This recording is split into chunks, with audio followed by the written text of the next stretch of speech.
everybody. It's me, Carmine DeStefano, the Bookman.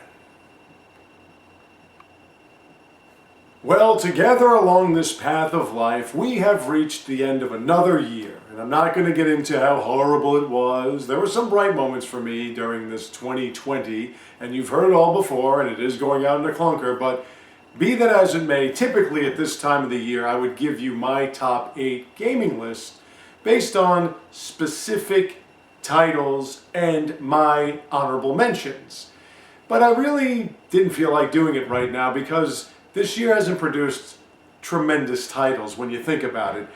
And PS5 and Xbox Series 1X, if you want to talk about things I'm not coveting, those are two things I am not coveting. And if you have bought a PS5 or an Xbox Series 1X or both, you have my condolences. They're shitty consoles and you've wasted your money. But I will tell you a couple of things that throughout the year, all these games that I've played through on the Bookman Gaming channel, I do appreciate in some way, shape, or form. And there were a couple of ones, like for instance, honorable mention if you would, or most pleasant surprise would most likely be Age of Calamity, the game I'm playing through right now, because I had no idea it was coming out. Or the fact that Control was also released on the Switch was a pleasant surprise, it just sort of happened. Or Xenoblade Chronicles Definitive Edition being somewhat disappointing because it wasn't as good as the two that I played before that, which came afterwards, which people said weren't as good as the original Xenoblade Chronicles.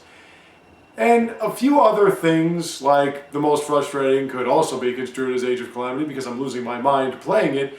But when I think back to all the titles that I've gone through with all of you, there really weren't any glaring year-defining games that I could say was a game of the year, per se. There really wasn't anything that blew me away this year. They were fun games, don't get me wrong. Animal Crossing was fun. Fairy Tail, seeing all these gorgeous women, was fun. And that leads me to what I did want to present to all of you. The thing that you really were interested in. That which had your unending attention towards. And what you were really expecting me to tell you about this year. And that is the updated hottest video game women list that I wish really existed. You make it to a place and now we all know you have the one to drug on with the show. You're feeling like a goddess from the grave. You beat the enemy with new ones. So now that that's out of the way, I want to wish you all a happy new year. I want to thank you all for watching. I have more for you soon to come. So stay tuned, take care, and have a great day. And happy new year.